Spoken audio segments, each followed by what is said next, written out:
And just like that, we're on to our next set. Losers round 3 between Claus and Deon.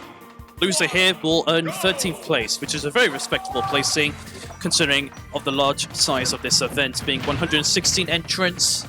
So top 16 is a very good result. So we got Claus and Deon. Deon still mainly meat gunner. He's now Deon, I believe, is now starting to use that sort of Zelda did meat gunner equivalent. I'll just call that. I think I'll just call it meat gunner Zelda side B. But no, it's very effective in terms of really catching out your opponents by surprise. And it could be a new way that Deon safely ledge traps his opponents or get kills like that. That was amazing. That killed at just 100% or so. It's a very sneaky move, that. No Claus off stage. But Deon faced the wrong way. Or maybe he intended to mix up his use of grenade to go in for the grab. I think he intended to do that, you know. Bomb drop came to the aid slightly for Deon. Good high recovery option. I think most meat gunners in general uses the arm rocket due to the fact that you could really angle meat gunner's recovery, so really mix it up well. And once again, we're seeing that meat gunner side beam move working very well to really add confusion and delay, as the Fat Controller, also Top and Hat, would say from Thomas the Tank Engine.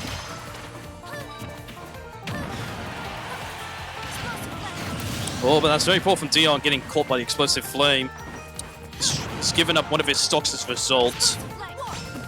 Deon is still in the driving seat, though. Not too sure if Claus knows the best way to counteract some of meat gunner's ledge trapping strategies, like using grenade by ledge, because that beats out almost every get-up option, except for the fact that you just... Sorry, pardon me. I think grenades by ledge, it just beats out almost all... multi-parry. Beats out almost all recovery options, so I think you may consider yourself lucky to get back on stage when you're in that scenario against meat gunner. Claus making his way back though, slowly but surely, so this is not by far a one-sided match. Good jump away from the side B, again from Claus. Dash attack not going to kill just yet. That's a ridiculously strong move from meat gunner. Deon for an up smash. Not too sure why. Oh, beautiful parry. It's a shame he wasn't rewarded a stock, but Claus, again, not fully understanding how effective that meat gunner side B is. So again, Deon caught by explosive flame on stage. Could use a reflect, but that's given Deon a grab. So even if Claus wants to use the reflect move from Politina, he's at risk of, again, getting punished by a grab. Deon aggressively lands right in front of him. Well, Claus better get up. He does. Only because the second grenade didn't explode on impact. So yeah, Deon was not positioned right for it to cover the ledge get up options. Oops. Again, Claus better be careful. I think that side B will kill at 120% by ledge. But of course, as Deon up smashes to take game 1.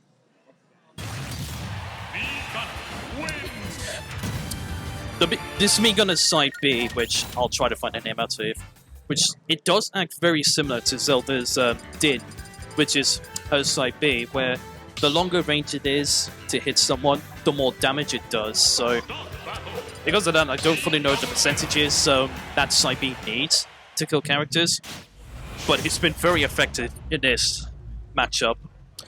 Probably because Claus is again not fully understanding about that side B's full capability.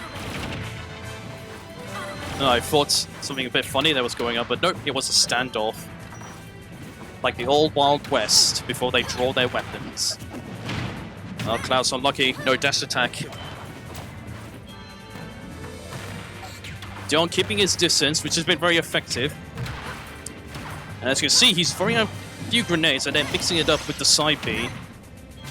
Claus has got Deon in disadvantage, but Deon safely makes it back on. Claus didn't even challenge him because, again, Deon's clever use of the grenades and Miko's projectiles in general has helped him land back on stage safely. And I do think this is down to matchup inexperience, but look at that. A double explosive flame just laddering Deon into outer space, which has gravity for some reason, I don't know.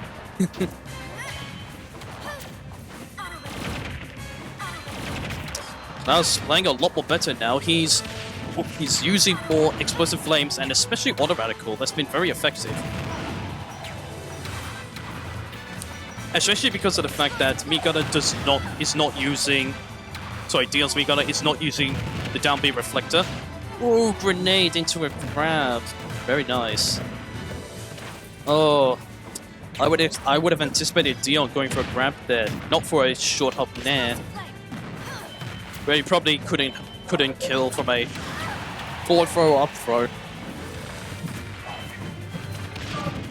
So one move I don't think I've seen Deon use too much himself is forward smash, because that has very good range and also it's a good way to cover some ledge get up options, especially get up attacks and roll get up. Anyway, back to the main gameplay at hand.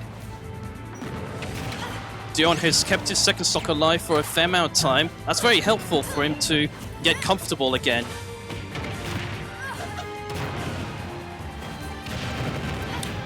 Oh, explosive flame, using it as a